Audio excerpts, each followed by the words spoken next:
The 60-inch monitor in Richard Sterling's opulent corner office, a silent monolith moments before, blazed to life. Its sudden, stark glare illuminated the 47 executives gathered in the adjoining boardroom, their pens poised to ink Sterling Industries' most significant merger. Richard, mid-boast, "And with these signatures, gentlemen, we embark on a new era of unparalleled." His voice died, brutally supplanted by the crystal-clear soprano of his estranged daughter, Maya. On screen, under a single spotlight, she declared, "This award is for every dreamer told their dreams didn't fit the corporate plan." Her eyes, even through the feed, seemed to lock with his. "And this," she continued, her voice dropping but gaining intensity, "is dedicated to the parent who taught me that passion is a liability and that music always, always comes second to money." A collective gasp. 47 heads swiveled. Richard's face was rapidly paling. "What in God's name is this?" one executive finally whispered to another. "Maya, you will cease this spectacle immediately." Richard's voice, though unheard by Maya, was a silent scream on his contorted face. "He's getting the message, Connor," Maya murmured into her backstage microphone, a grim smile playing on her lips as she watched the live security feed on her phone. "Loud and clear, I'd say. He looks like he's swallowed a hornet's nest." Richard's face, usually a carefully composed mask of corporate invincibility, was contorting with rage. "Oh, Daddy," she continued, her voice a silken taunt only Connor could hear. "Did you think all those years of being brushed aside wouldn't accrue interest? Consider this the first installment." The expensive pen had clattered from his nerveless fingers. "He's demanding I stop," Maya relayed, seeing her father mouth frantic orders at an unseen aide. "As if. This performance has been 18 years in the making. He doesn't get to call cut." Maya's fingers tightened on the cool microphone, a fine tremor, the only betrayal of the adrenaline surging through her. "It's actually happening, Connor," she breathed, a mix of terror and exhilaration. "All the planning. He's watching. The bait is well and truly taken." "Copy that, Maya," Connor's calm voice responded instantly through her earpiece. "Signal is strong. Boardroom looks like a scene from a disaster movie. How are you holding up? Stage fright or battle stations?" Maya managed a shaky laugh. "A bit of both, if I'm honest. But mostly, this feels right. He tried to silence my music for so long. Tonight, it's the only thing he can hear." "That's the spirit," Connor affirmed. "You wrote this song, Maya. Sing it loud." 18 hours until the main show, remember?" Connor's voice grounded her. 20 million viewers.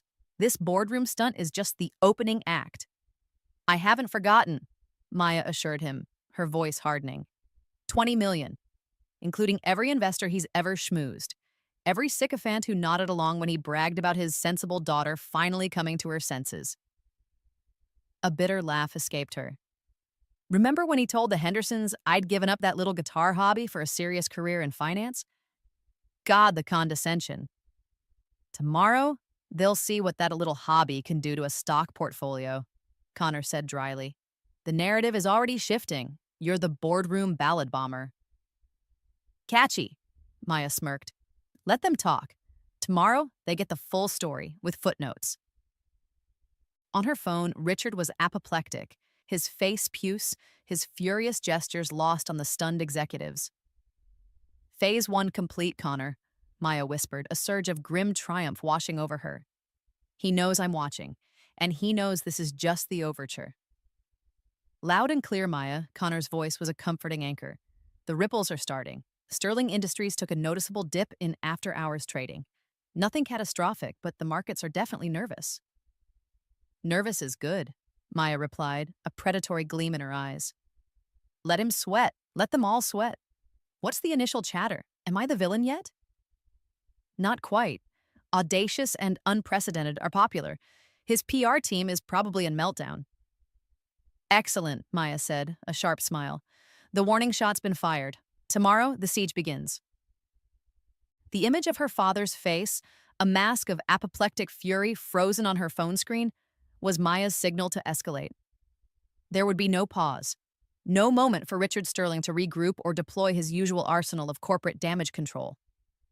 With fingers that now moved with a chilling, almost surgical precision, The earlier tremors burned away by the pure, cold fire of adrenaline. She navigated her phone's menu. Sterling Industries' main corporate line. Sterling Industries, good morning. Cynthia speaking. How may I direct your call today? A relentlessly cheerful voice chirped, utterly oblivious to the multi-billion-dollar pandemonium Maya had just unleashed. Cynthia, darling, it's Maya, she said, a hint of false sweetness coating her own voice, a trick learned from years of observing boardroom sirens. I need to be patched through to my father's current boardroom meeting. It's a family emergency, a rather urgent one. Oh, Miss Sterling, of course. One moment, please. The surprise and slight panic in Cynthia's voice were palpable even through the phone. A series of sharp clicks echoed, then a brief, jarring snippet of the company's bland hold music. He always said it sounded like music for waiting rooms where dreams go to die, Maya muttered with a grim, private smile. Then, the distinct amplified sound of the conference phone in the boardroom activating. A new kind of hush fell over the distant room, a silence Maya could sense through the connection Connor was feeding her. Not the stunned silence of shock anymore, but one of nervous, almost fearful anticipation. Her smirk widened. Hello? Who is this? This is a private meeting. Richard's voice, tight, strained, and attempting a composure he clearly didn't possess, crackled through her earpiece. Connor had patched her in seamlessly. She took a deliberate, theatrical breath, savoring the exquisite tension. Hi, Dad, she cooed, her voice deliberately light, almost breezy, a chilling counterpoint to the emotional carnage. It's your loving daughter, Maya, remember me? Little songbird. The one whose piano recital you so memorably missed for this exact same vital merger discussion 3 whole years ago? I was just calling to see if this particular Tuesday was perhaps a little more convenient for that long overdue father-daughter chat you promised. Or are you still too phenomenally busy counting your money? A choked, guttural sound, like a wild animal snarling in a gilded trap, emanated from the earpiece before Richard's voice exploded, raw and unrestrained. Maya, what in the infernal, blistering hell do you think you're doing? His roar, though slightly distorted by the phone line and the vast distance, was unmistakable in its sheer, undiluted fury. You dare interrupt this crucial meeting? After that grotesque stunt you just pulled on the monitor? Oh, dearest Papa, Maya feigned wide-eyed shock, her voice dripping with a saccharine, mock concern that she knew would lash his temper into a greater frenzy. Interrupt? Heavens, no. I thought I was merely providing some much-needed entertainment. A little musical interlude, perhaps, to break up the soul-crushing monotony of all those numbers and projections. Her voice was laced with a sarcasm sharper than any corporate guillotine. Was it the part where you were gleefully divvying up the spoils? Or perhaps you were lecturing your assembled disciples on the inherent evils of, say, paying creative artists a living wage? This is not a joke, you insolent, ungrateful brat, he seethed, his voice thick with a potent brew of indignation and wounded pride. You are embarrassing me. You are embarrassing this entire family before my most important colleagues. Embarrassing you, Dad? Maya's voice turned instantly cold, the playful mockery vanishing like mist. Is that what this boils down to? Your precious, oh-so-fragile public image? Funny, I don't recall you being overly concerned about my profound embarrassment when you paraded me like a prize pony at those awful, soulless charity balls, or when you loudly dismissed my musical aspirations as childish fantasies in front of your sneering cronies. Or how about the ongoing family embarrassment of a father who simply never, ever showed up? This, Dad, is a little something called reciprocity. It must be so terribly inconvenient for you, having your perfectly sculpted, hypocritical image crack and crumble before a live audience.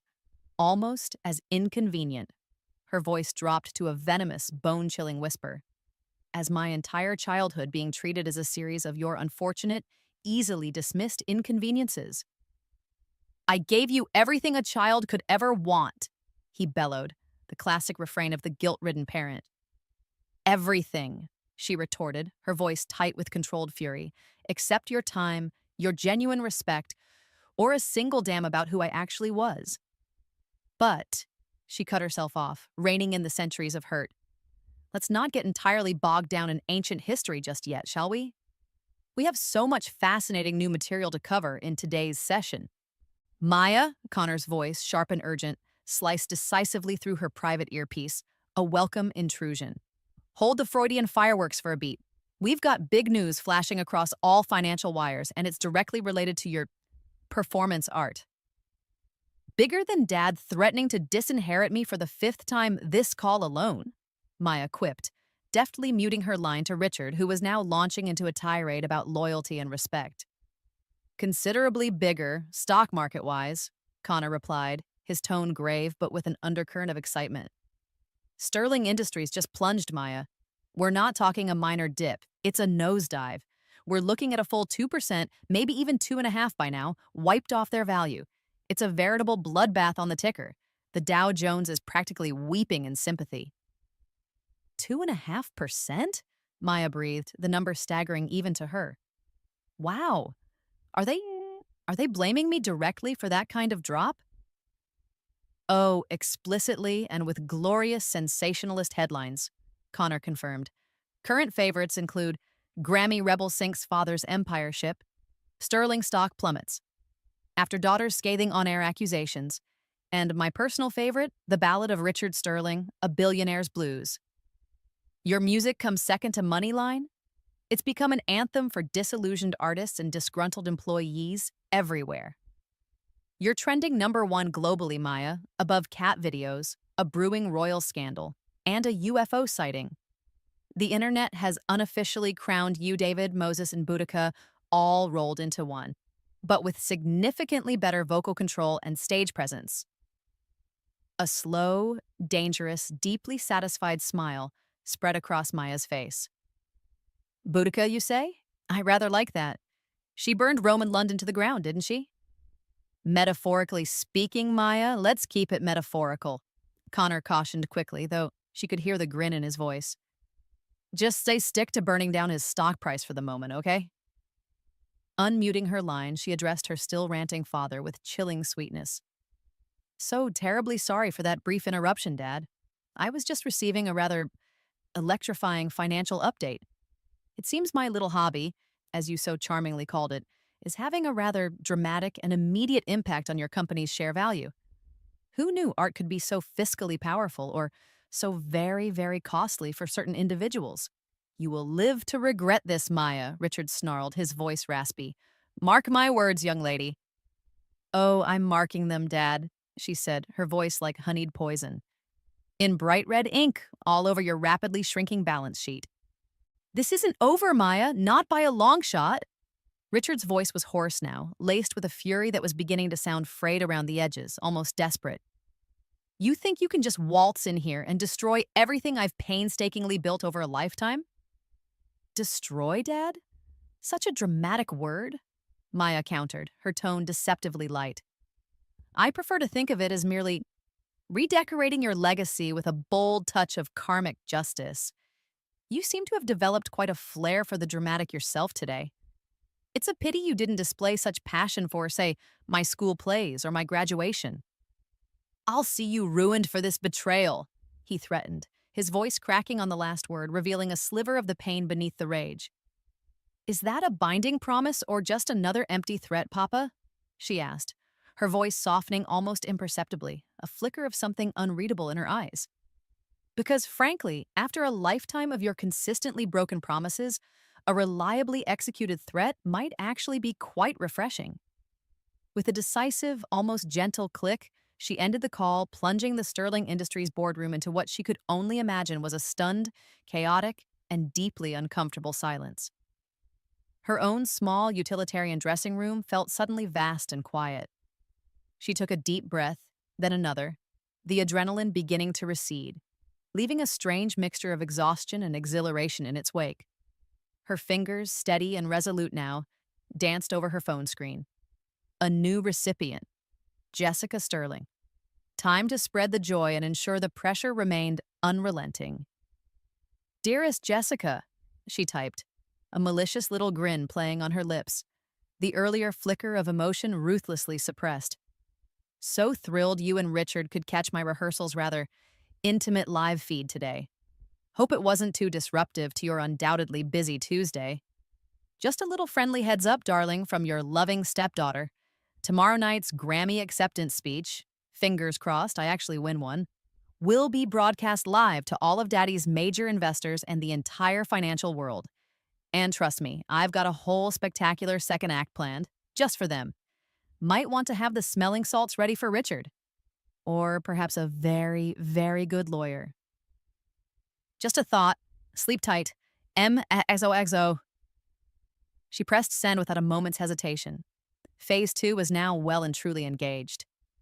The innocuous buzz of Maya's text message detonated in Jessica Sterling's perfectly manicured hand like a miniature, diamond-encrusted bomb. Her phone clattered onto the priceless Persian silk rug of their palatial Beverly Hills foyer, the ominous MXOXO glowing up at her with an almost sentient malevolence. Panic, cold, sharp, and utterly unfamiliar pierced through the Botox-smoothed facade of her meticulously maintained composure. "Richard!" she shrieked, her voice, usually a low, sultry purr, cracking into an unnaturally high register that echoed alarmingly through the cavernous, marble-floored space. "Richard, you need to see this immediately. That wretched girl. She's threatening us all." Jessica, usually a paragon of serene, calculated elegance, was suddenly a whirlwind of frantic, uncoordinated energy. Her meticulously styled ash blonde hair was already escaping its expensive confines as she snatched up her phone and began speed dialing.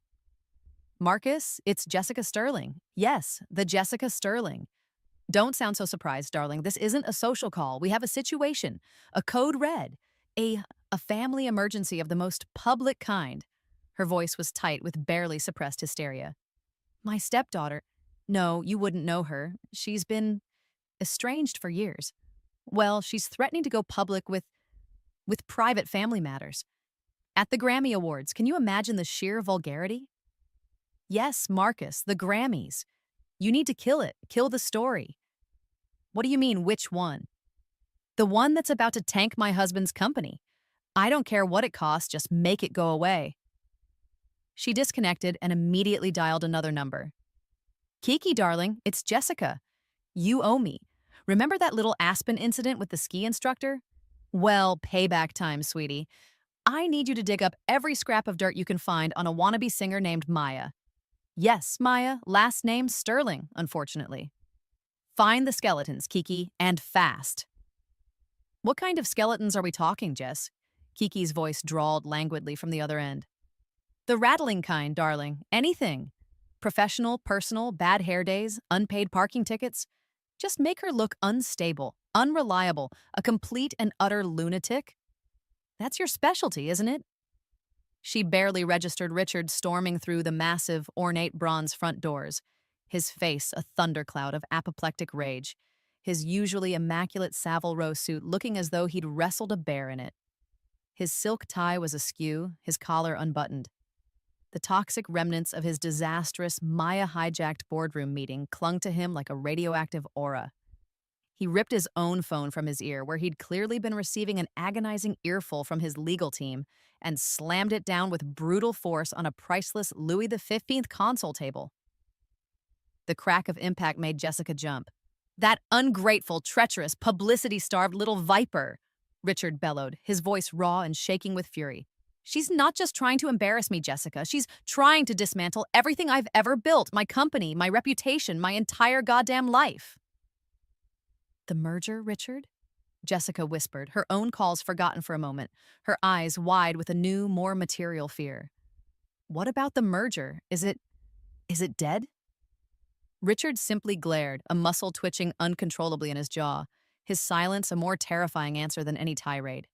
Richard snatched his phone back up from the antique table, his knuckles white as he jabbed furiously at the screen, speed dialing his head of security, a man named Brenner, known for his ruthless efficiency and discreet methods. He paced the vast, echoing marble foyer like a wounded, enraged bull, the priceless Flemish tapestries and oversized modern art sculptures mere blurs in his peripheral rage-filled vision. "Brenner? Sterling! Yes, it's a goddamn firestorm here. A Category 5 hurricane named Maya." he snarled into the phone, his voice a low, dangerous growl that promised swift and brutal retribution. She thinks she can embarrass this family? She thinks she can tarnish the Sterling name, a name synonymous with integrity, power, and unparalleled success. With her juvenile, delusional theatrics and a pack of self-pitying, half-baked accusations? He paused, listening intently to Brenner's undoubtedly cautious suggestions, his face contorting further. I don't give a flying damn about her artistic expression or her supposed childhood trauma. This is corporate espionage. This is a calculated act of sabotage, pure and simple. I built Sterling Industries from nothing. Do you hear me, Brenner? From the goddamn dirt and grit of the South Bronx. With my own two hands, my own sweat, my own blood, while she was off playing with dolls and then whining about missed bloody piano lessons. His voice rose with each self-aggrandizing, self-pitying word, a volcanic crescendo of fury and wounded pride. This company, this legacy, it's not just for me, it's for this family, or what's left of it thanks to her gold-digging, runaway mother, and now her equally treacherous, fame-hungry progeny. He punctuated his sentence by kicking out viciously at an unfortunate, oversized potted orchid, sending it crashing spectacularly. Soil, delicate pink petals, and shattered ceramic scattered like shrapnel across the pristine marble. No entitled, spoiled brat is going to destroy decades of my relentless work, my sacrifice, over a few goddamn missed childhood recitals. I absolutely forbid it. I won't allow it, he roared. You find out who she's talking to, Brenner. Every single person. Who's advising her? Who's helping her pull off this insane suicidal stunt? I want names, addresses, social security numbers. Find that producer, that Connor Walsh. I want him investigated. I want him discredited. I want him ruined. And as for Maya, my darling daughter. His voice dripped with a chilling, almost reptilian venom. She will learn what it truly means to defy Richard Sterling. She will learn respect. She will learn it the hard, the painful, and the very, very public way. Understood? Understood, Mr. Sterling. Brenner's voice was a calm, cold monotone on the other end. Consider it handled. Jessica, having ended her own series of increasingly frantic and largely unproductive calls, with a frustrated, almost tearful sigh, finally turned her full, if somewhat terrified, attention to her husband's explosive tirade. The initial panic was still there, a cold, nauseating knot in the pit of her stomach, but years of navigating Richard's volcanic temper had taught her the delicate art of when and how to interject. Richard, please, she began, her voice regaining some of its customary smoothness, though an edge of anxiety remained. She gestured at the shattered orchid. Breaking the Limoges isn't going to help. It certainly won't make Maya change her mind. You know her stubborn streak. She inherited it directly from you. He ignored the jibe. And those weren't just missed piano lessons to her, Richard. Surely you grasp that. They were symbolic. They represented her world, her passion, especially when she was younger before things became so complicated. Richard rounded on her, eyes blazing. Her world? Her passion? Don't be absurd, Jessica. You sound as sentimental as she does. It was a childish hobby, a distraction. If she'd listened, if she'd chosen a real career, law, finance, something substantial, instead of this music fantasy, this pipe dream nonsense, we wouldn't be facing this catastrophe. A music fantasy that just got her nominated for a Grammy, Richard. Jessica reminded him quietly, a flicker of something unreadable pride, exasperation, in her eyes. At 24, that's not nothing. That's extraordinary. A Grammy. Richard spat the word. And what does that Grammy get her? Fleeting fame? A pat on the back from a bunch of degenerate musicians? I just closed a $2 billion merger, Jessica. Or I had closed it before she blew it all to hell. A deal securing this family's future. A deal ensuring her precious trust fund remains overflowing. That's reality. That's substance.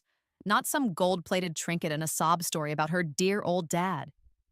He jabbed a finger towards Maya's phone on the rug. She wants support? That trust fund is support. The ultimate support.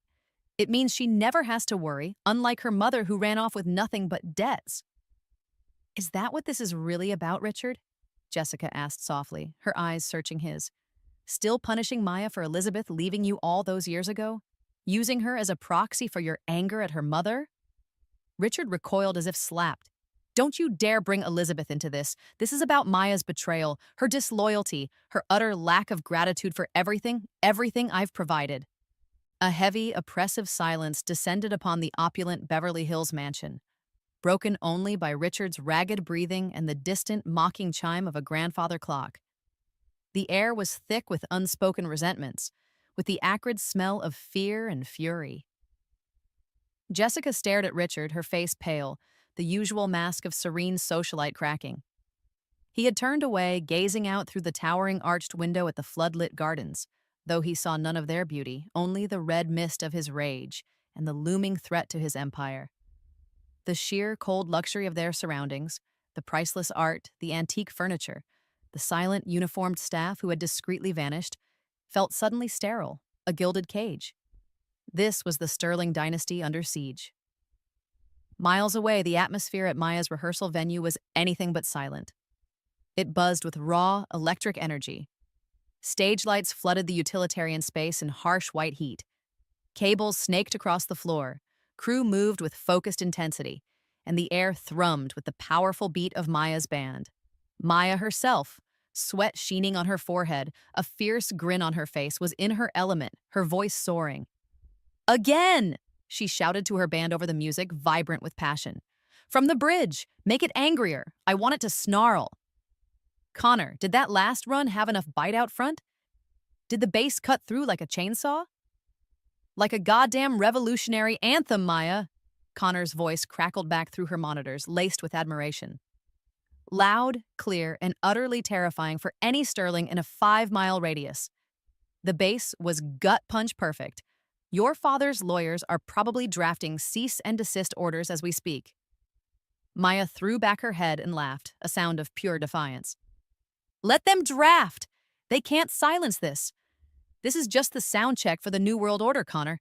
His world order is about to crumble. The rehearsal had paused for a much-needed break.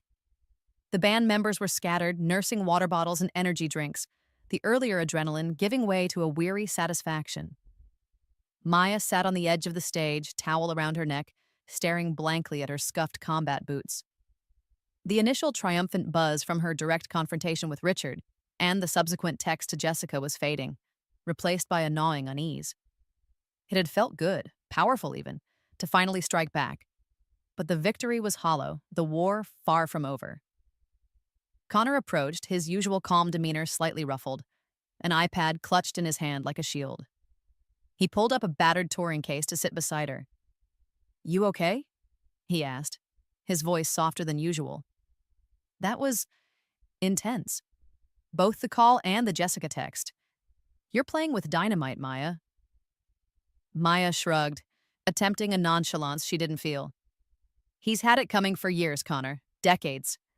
And Jessica's been his willing accomplice in blissful ignorance. Someone had to wake them up.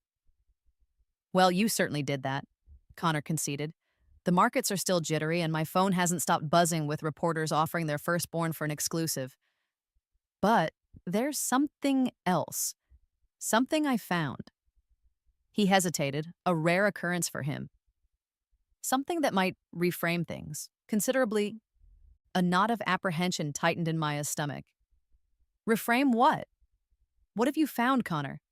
Don't tell me he's managed to get the Grammys to pull my nomination already. Is that even possible? No, nothing like that, Connor said quickly. Your nomination is solid. This is older, much older. Remember how you always talked about those early record label meetings? The ones that went nowhere? How you felt like you were so close, and then suddenly doors would just slam shut? Maya nodded slowly, a bitter taste in her mouth. Vividly. Atlantic, Capitol, Sony. I was 16, 17, full of hope. Every A&R guy seemed enthusiastic, loved my demos. Then, a week later, a polite no thanks. Or just radio silence. I always figured I just wasn't good enough, or they found someone better, shinier. That's what he wanted you to think, Connor said, his voice grim. He turned the iPad towards her.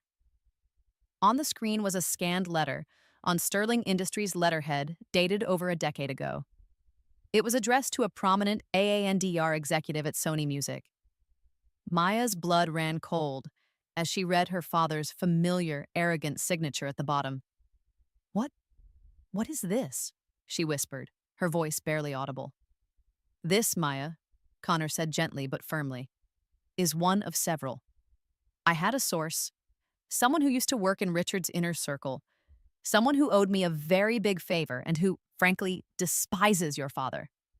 After your performance today, they decided it was time certain truths came to light. They forwarded me a small archive. Maya's eyes scanned the meticulously typed words. Her father's clinical prose, a stark contrast to the dreams he was casually assassinating. Regarding the potential signing of Maya Sterling, Richard had written, while she possesses a certain raw, albeit undeveloped talent, it is the considered opinion of her family that she is currently going through an understandable, if somewhat prolonged, artistic phase. Her emotional stability is, at this juncture, insufficient to withstand the pressures of the professional music industry. We firmly believe her energies would be better directed towards a more conventional and suitable educational path, one that will ensure a secure and respectable future. We trust you will understand our parental concern and discretion in this sensitive matter. Maya felt the air leave her lungs as if she'd been punched. He didn't just miss my recitals, she choked out, the words catching in her throat. He didn't just tell me music was a silly dream, he actively sabotaged me. Tears welled, hot and furious, blurring the cruel words on the screen. This letter to Sony, then another one to Capitol. And look, Atlantic Records, Connor continued, swiping through more documents, each one a fresh stab to Maya's heart. All dated within weeks of your showcase meetings with them, all saying variations of the same thing. She's unstable. It's a phase, not serious. Focus on real education. He systematically poisoned the well, Maya. Every single time you got close, he was there, in the shadows, pulling the strings, ensuring you failed. The iPad slipped from her trembling fingers, clattering onto the stage. The casual cruelty, the calculated destruction of her teenage dreams by the one person who should have been her staunchest supporter, was a betrayal so profound it left her breathless, reeling. All those years, she whispered, shaking her head in disbelief. The rehearsal space, the Grammy buzz, everything fading into a vortex of pain and rage. All those years I blamed myself. I thought I wasn't talented enough, wasn't driven enough, wasn't enough. Her voice cracked. He stole it from me, Connor. He didn't just discourage me. He stole my chance. A new, terrifying kind of fire began to burn through the shock and the grief. This wasn't just about a neglectful father anymore, or a series of missed childhood moments. This was about calculated, malicious sabotage on a scale she could barely comprehend. This was about a stolen youth, a stolen career. Tomorrow night, Maya said, her voice suddenly devoid of tears, replaced by a chilling, almost preternatural calm that made Connor look at her with a new sense of unease. Tomorrow night, I'm not just going to accept a Grammy if I win. I'm not just going to talk about a father who valued money over music. She stood up, pacing the small area, her movements tight, coiled, like a predator about to strike. No, tomorrow night, I'm going to stand on that global stage in front of 20 million people, and I'm going to read these letters, every single goddamn word. Maya, Connor began, his voice cautious. Are you sure? That's taking things to a whole new level. This isn't just family drama anymore. This is career assassination. His career. The legal ramifications alone? Legal ramifications? Maya laughed, a harsh, bitter sound that held no humor. What about the ramifications for my life, Connor? What about the decade of self-doubt, of struggling, of believing I was a failure because of him? She stopped pacing, her eyes blazing with a cold fury. That Sony executive, the one my father wrote to? Arthur Vance? He's presenting an award tomorrow night. He'll be in the front rows. He almost signed me when I was 16, Connor. He told me I had the voice of a generation. Then, weeks later, his office sent a form rejection letter. I cried for a month. Now I know why. Her fists clenched at her sides. He'll hear those letters. The whole world will hear them. They'll see the contracts he made them tear up, the dreams he systematically crushed. He didn't just miss my recitals, he orchestrated the silence that followed.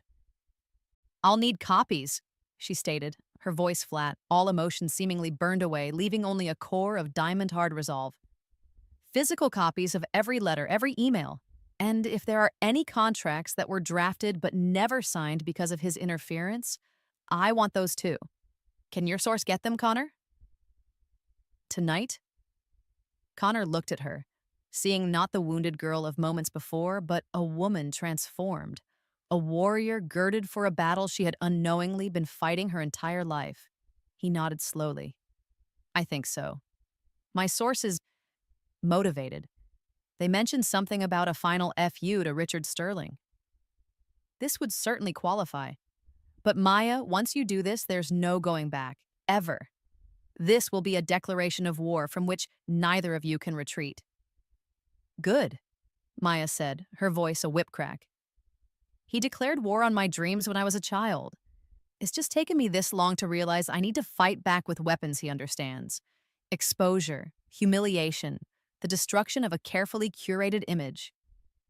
She walked back to where the iPad lay, picking it up, her gaze fixed on her father's signature. He thought he could control the narrative, control me. He thought he was protecting his asset, ensuring I'd be a compliant cog in his corporate machine after I outgrew my little music phase. A grim smile touched her lips. Tomorrow night, the whole world will know what Richard Sterling truly is.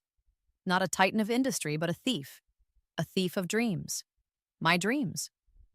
Her hands, which had been trembling uncontrollably just minutes before, were now perfectly steady as she scrolled through the damning evidence on the screen. A profound, almost terrifying clarity settled over her. This wasn't just about missed recitals anymore, a symbolic representation of his emotional neglect. That was a hurt, deep and lasting, but this was a crime. This was the deliberate, systematic sabotage of her future, the theft of a decade of her professional life. All those years she'd spent struggling, second-guessing her talent, fighting for tiny gigs in dingy clubs, barely scraping by, all while he sat in his ivory tower pulling strings to ensure she never rose too high, never truly escaped his orbit or his ultimate plans for her. The realization was a cold, hard stone in her stomach, but it was also a foundation. The anger was still there, a white-hot furnace, but it was being channeled, forged into an unshakable resolve. He didn't just want me to choose a real career, Connor, she said, her voice low and resonant with this new understanding. He actively prevented me from succeeding in the one I chose, the one I was good at, the one that meant everything to me. He wasn't protecting me from the industry. He was protecting his control over me, over my future, which in his mind was synonymous with Sterling Industries. She looked up at Connor, her eyes clear and unwavering. This isn't just about making him pay for the past. This is about reclaiming what's mine. He stole 10 years of my career, 10 years of my life that I could have spent building something, being someone. He owes me that decade, and tomorrow night, I start collecting. The girl who had cried over form rejection letters was gone. In her place stood a woman who knew her worth, who understood the true extent of the betrayal, and who was now armed with the one thing her father could never control, the unvarnished, devastating truth. Her path was clear, her purpose solidified. The Grammy Awards were no longer just a celebration of her music. They were her courtroom, and she was about to become prosecutor, judge, and star witness. The imposing, 20-foot-high, plate-glass doors of Sterling Industries headquarters hissed open, a dragon sighing as Maya stepped across the threshold. The lobby was a monument to corporate power and obscene wealth acres of gleaming Italian marble, a soaring atrium that stretched towards a distant, smoked glass ceiling, and a ridiculously oversized abstract sculpture that probably cost more than Maya's first 3 years of rent combined. It was designed to intimidate, to make visitors feel small and insignificant. Once it had worked on her. As a child, dragged here occasionally by her mother for some tense, brief meeting with Richard, She'd felt crushed by its sterile grandeur. Today, however, Maya strode through it with the unshakable poise of a conquering general returning to a vanquished city. Her heels clicked with defiant rhythm on the polished floor, each step an assertion of her presence in this temple of her father's ego. In her hand, she carried a simple, unassuming manila envelope. It felt surprisingly heavy, freighted as it was, with photocopied betrayals and weaponized truth.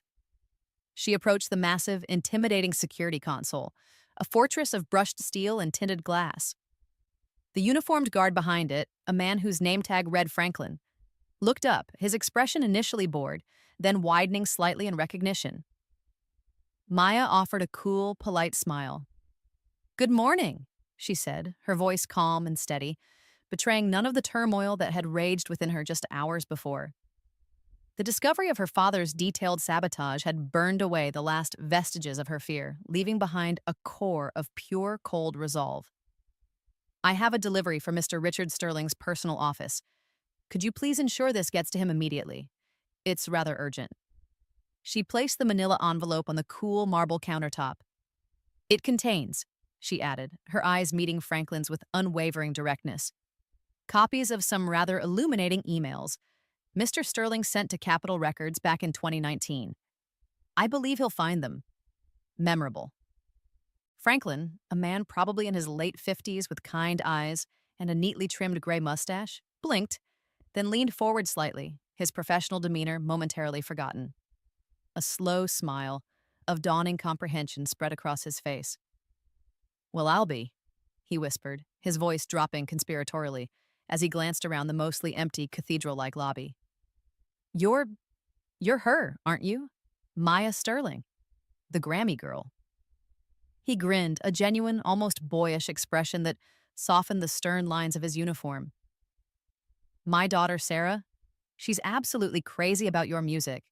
Plays that Shattered Pieces song on repeat until my ears bleed, but in a good way, you know?" He chuckled. "She even tried to get tickets for your showcase last year at the Roxy, but it sold out in about 5 seconds. Said you were incredible." Maya felt a warmth spread through her, an unexpected crack in her armor of resolve. This was what she fought for, this connection, this ability to touch someone's life with her music. It was a stark, human contrast to the cold, calculated machinations of her father's world. That's really kind of your daughter, Franklin," Maya said, her smile genuine now. "Tell Sarah I said hi, and maybe I can arrange a couple of backstage passes for her next LA show." Franklin's eyes lit up. "Oh, she'd just about die. You really mean that, Miss Sterling?" "Absolutely," Maya confirmed. "But right now, I need you to understand why this envelope is so important." She leaned in slightly, her voice dropping but losing none of its intensity. The brief moment of shared humanity was over. It was time for the next strike. This wasn't just about personal vengeance anymore. It was about a truth that deserved to be heard, a truth that Franklin, as a father himself, might just understand. "Those emails to Capitol Records," Maya continued, her gaze unwavering as she met Franklin's now curious and slightly concerned eyes. "The ones your boss is about to receive a stark reminder of?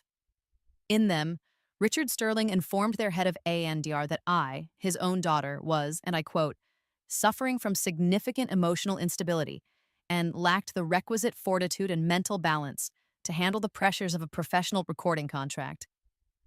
Franklin's jaw literally dropped.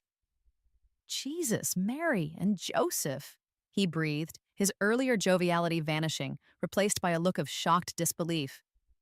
"But why on earth would a father say something like that about his own kid?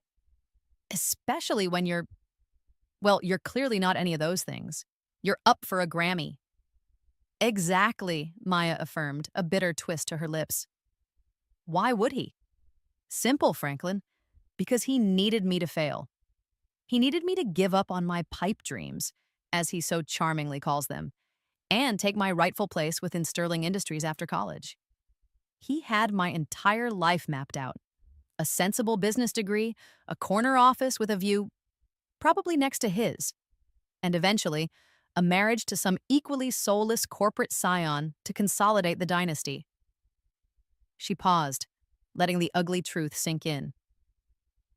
He wasn't protecting me from the big bad music industry, Franklin. He was protecting his investment, his legacy, his control. He couldn't fathom a world where I succeeded on my own terms, in a field he didn't understand and, frankly, despised. That's monstrous, Franklin said, shaking his head slowly, his expression a mixture of pity and dawning outrage. To deliberately destroy his own daughter's career, her dreams. For that?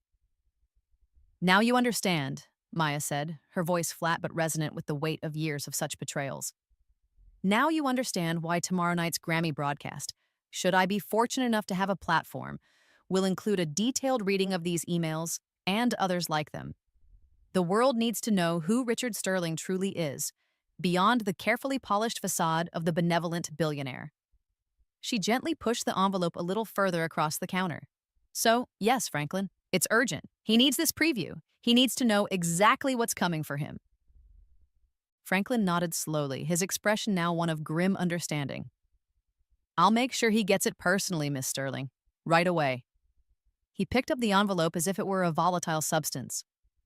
And for what it's worth. My Sarah? She'd say you're doing the right thing. She's a fighter, that one. Like her mom. Like you, I reckon. Thank you, Franklin, Maya said, offering him a small, appreciative smile. That means more than you know. She turned and walked back towards the imposing glass doors, the vast lobby suddenly feeling a little less intimidating, a little less alien. She had an ally, however small, in the heart of the enemy's fortress. As she stepped out into the bright California sunshine, her phone buzzed in her pocket. She instinctively knew who it would be. Her heart gave a familiar lurch, a conditioned response to his summons. But this time, it was overlaid with a new, steely resolve. She pulled out the phone, her expression unreadable as she read the text message glowing on the screen. It was from Richard. The language was blunt, coercive, dripping with the arrogance of a man who still believed he held all the cards. Maya, we need to talk, immediately. My office. Emergency family meeting at 6 p.m. sharp tonight. Your presence is not optional. Be there or consider your trust fund. And any further pretense of a relationship with this family, permanently terminated as of midnight. This is your only warning. Maya stared at the message, a humorless smile playing on her lips. An emergency family meeting? How quaint. And the trust fund. His ultimate weapon. The gilded chains he'd always used to try and control her. He was predictable, if nothing else. But the game had changed. He just didn't realize it yet. The manila envelope now resting on his desk was merely the opening salvo. Tomorrow night, the world would see just how little his money or his threats meant to her now. The stage of the Grammy Awards blazed under a galaxy of television lights, a pulsating universe of manufactured starlight and raw, palpable anticipation. Millions watched from their homes, but here, in the supercharged atmosphere of the arena, the energy was a living entity, thrumming in Maya's veins as she approached the solitary microphone. In one hand, she clutched the heavy golden gramophone, its familiar weight a grounding presence, a testament to a dream pursued against overwhelming odds. In the other, she held a single, crisply printed sheet of paper, a photocopy of an email, its contents far heavier than any award. Her heart hammered against her ribs, a wild drumbeat against the roar of applause that swelled, then gradually subsided into a hushed, expectant silence. She could feel Connor's steadying presence in her earpiece, a silent promise of support.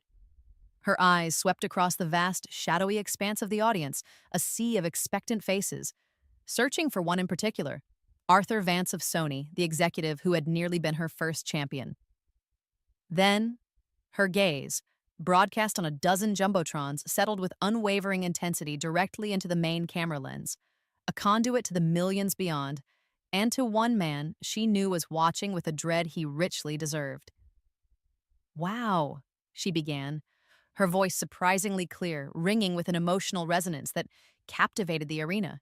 This is truly an honor, an impossible dream come true for a girl who was told repeatedly that her dreams were just inconvenient. A ripple of sympathy went through the crowd. Awards are for achievements, she continued, her voice gaining strength. but they're also for the journey. And my journey here tonight? Well, it had a few more roadblocks than most.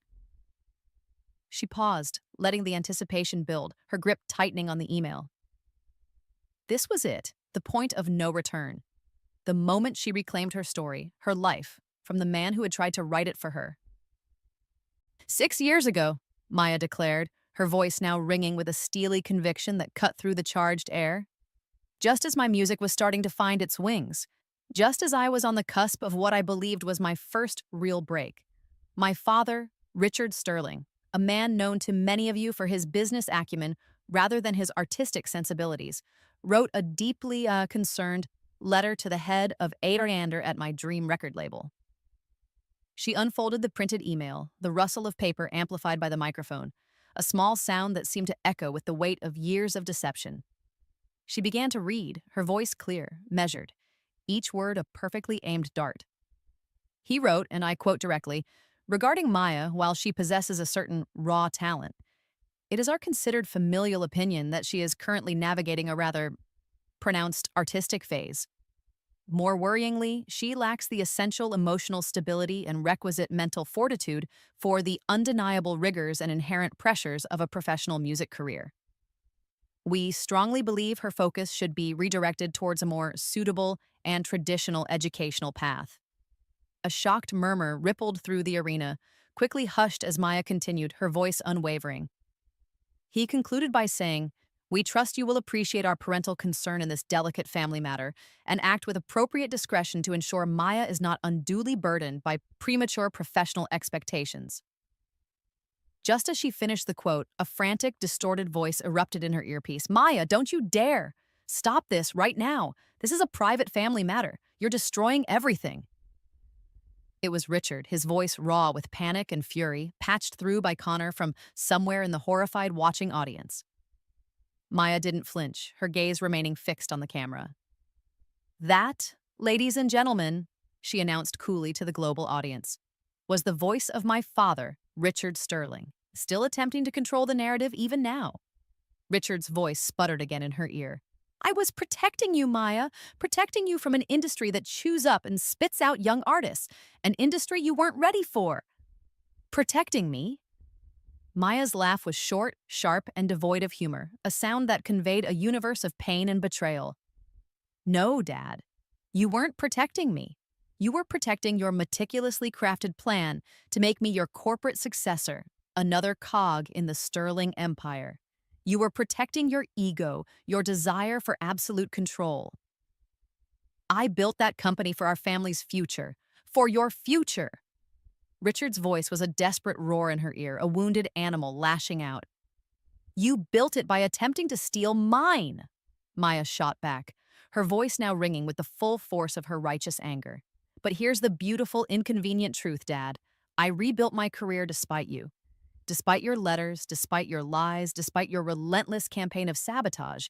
And now, thanks to your timely interruption, 20 million people around the world know exactly who Richard Sterling really truly is."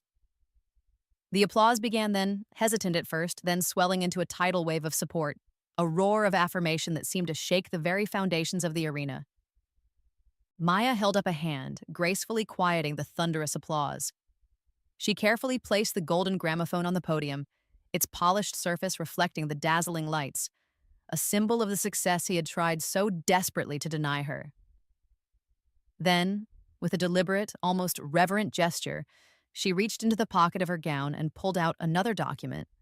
Not a damning email this time, but a crisp, multi-page contract. "My father," she continued, her voice now resonating with a quiet, unshakable triumph, "was particularly effective in his efforts with Sony Music when I was 16. He managed to convince them I was a bad investment. A flighty, unstable teenager. He blocked a deal that could have launched my career a decade ago." She paused, letting the weight of that stolen decade hang in the air. But life, as they say, has a funny way of coming the full circle. Tonight, after my performance, after the world began to hear the truth, I received a rather interesting call. Her eyes found Arthur Vance in the audience, a small, knowing smile playing on her lips. "This," she declared, holding up the contract for the cameras to capture, is my new recording deal with Sony Music. The very same label he lied to, the very same executive he manipulated, has just offered me a multi-album contract effective immediately. It seems, Dad, she added, her voice ringing with a victorious clarity that needed no amplification. They've decided I possess both the emotional stability and the requisite talent after all. Funny how that works when the truth finally gets to sing its own song. The arena erupted. This time, the applause was deafening, a sustained roar of vindication, not just for Maya, but for every dreamer who had ever been told they weren't good enough, every artist who had battled against the odds. Confetti cannons exploded, showering the stage in glittering gold, a spontaneous celebration of her extraordinary triumph over such personal and professional adversity. Maya simply stood there, basking not in the glory of the award, but in the profound, cleansing light of the truth finally revealed. Her new contract held aloft like a banner of victory. The television director, a master of live drama, made a split-second decision. While the applause for Maya continued to rock the arena, one camera, almost cruelly, zoomed in with relentless precision on Richard Sterling's face in the audience. He was ashen, his usually imperious features slack with disbelief and dawning horror. The carefully constructed mask of the powerful, untouchable billionaire had shattered, revealing the impotent, exposed man beneath.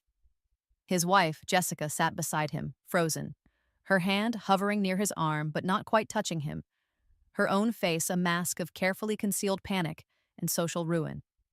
It was in that moment of Richard's utter public desolation that his longtime business partner and Sterling Industries board member, a portly, balding man named Arthur Kensington, leaned in urgently, unaware, or perhaps unconcerned, that a live camera was capturing his every hushed syllable. Kensington whispered frantically into Richard's ear, his words a frantic, desperate hiss. "Richard, for God's sake, you need to do something. The stock is already in free fall. My phone is blowing up. The other board members are demanding an emergency meeting first thing in the morning. They're talking about invoking moral turpitude clauses, demanding your immediate resignation."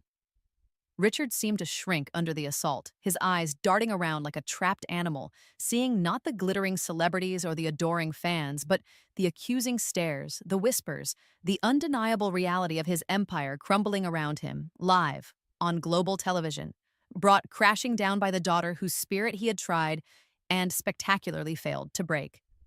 Kensington pressed on, his voice rising in panic. "This is a catastrophe, Richard. A full-blown, unmitigated PR nightmare. We need a statement. We need damage control. We need a miracle." But Richard Sterling remained silent, his face a ghastly tableau of ruin, the applause for Maya washing over him like the bitter, inescapable tide of his own making. The camera lingered for a moment longer, a pitiless observer of his public execution, before finally cutting back to the triumphant, radiant Maya on stage. As the thunderous applause for her Grammy win and her bombshell revelations finally began to subside, a triumphant, almost predatory smile touched Maya's lips. The cameras were still on her, broadcasting her image to a stunned and captivated global audience. Connor's voice, still buzzing with adrenaline, came through her earpiece. "They're cutting Richard's mic in the audience, Maya. He's not taking it well. Kensington is practically dragging him out." "You did it. You actually did it." Maya took one last look at the golden gramophone, then at the contract that represented her reclaimed future. She thought of her father, his empire shaken, his reputation in tatters, his desperate attempts to silence her now ringing as hollow as his paternal pronouncements had been for years. She leaned slightly into the microphone, as if sharing an intimate secret with 20 million of her closest friends. Her voice was soft, yet it carried an undeniable edge of steel, a final, perfectly aimed barb. "And one last thing," she said, her eyes glinting under the stage lights. "For Mr. Richard Sterling, who I know is watching somewhere out there, probably with his lawyers. The daughter you tried to silence, the one whose dreams you dismissed as a phase, just won a Grammy, Dad. And by the way," she added, her smile widening into a veritable Cheshire cat grin, "you might want to check your stock price in the morning. Or, right now. I hear it's making quite a dramatic statement of its own." With a final, dazzling smile and a small wave to the roaring crowd, she turned and walked off stage, leaving behind a firestorm of speculation, a shattered corporate titan, and the indelible echo of her truth. 6 months later, the name Maya Sterling was synonymous not just with a Grammy win, but with a cultural moment. Her album had skyrocketed to #1 in 20 countries, her story of defiance and artistic integrity inspiring millions.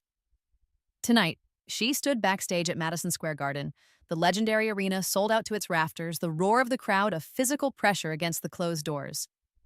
It was the final night of her triumphant, critically acclaimed world tour. Ironically, it was also the same night that Sterling Industries had quietly, almost furtively, issued a press release announcing Richard Sterling's immediate and voluntary retirement for personal health reasons.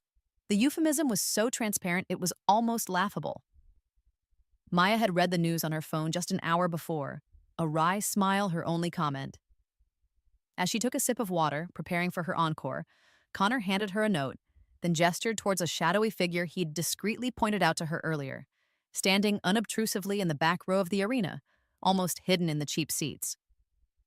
Richard, her father. He looked older, smaller, stripped of his power suit and his imperious aura.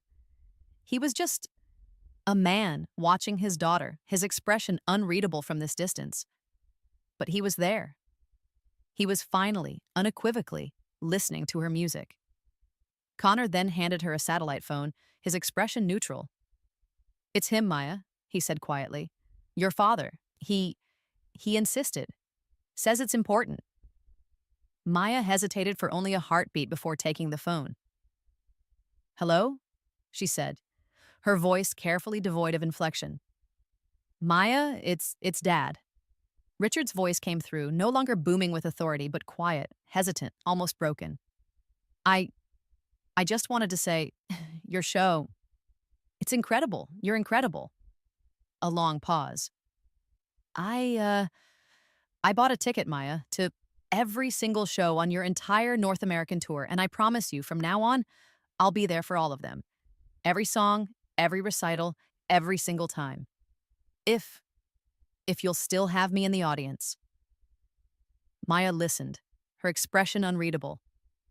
The words he was saying now, the ones she had longed to hear for a lifetime, felt strangely distant, like echoes from a shore she'd long since departed. She didn't offer forgiveness, nor did she offer condemnation. She simply said, "Thank you for calling," and gently ended the call, handing the phone back to Connor. Then, with a deep breath, she walked back out onto the stage, the roar of the crowd washing over her.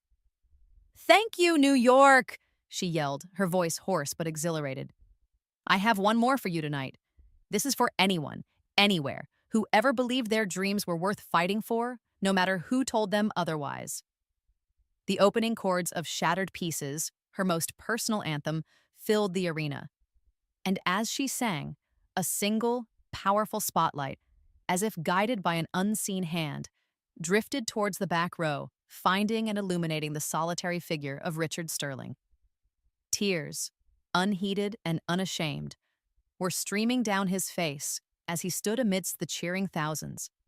His hands, the hands that had once signed letters to destroy her future, now clasped together, applauding his daughter with a desperate, heartbreaking sincerity. The final note of the song faded, leaving behind a ringing, emotional silence before the applause erupted anew. A cathartic release for both the audience and the woman on stage. Maya stood, eyes closed for a moment, letting the wave of sound, of love, of acceptance wash over her. She had faced her Goliath, armed with nothing but her truth and her music, and she had not just survived but triumphed.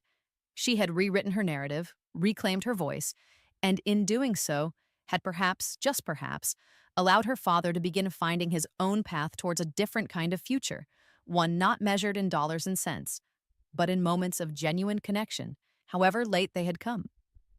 As the lights began to dim and the crowd slowly began to disperse, their voices still echoing with the melodies of the night, Maya allowed herself one final reflective thought, a quiet coda to her very public symphony of defiance and reconciliation. It was a simple truth, one that had taken a lifetime to understand, a lifetime to earn. "Some parents," she mused, a small, bittersweet smile gracing her lips as she walked off into the welcoming darkness backstage, towards whatever came next. Miss recitals, mine in the end, however painful the journey, however fraught the path, inadvertently helped me find my voice. And for that, in the strangest, most unexpected way, I suppose I can finally be grateful. The rest, as they say, was music.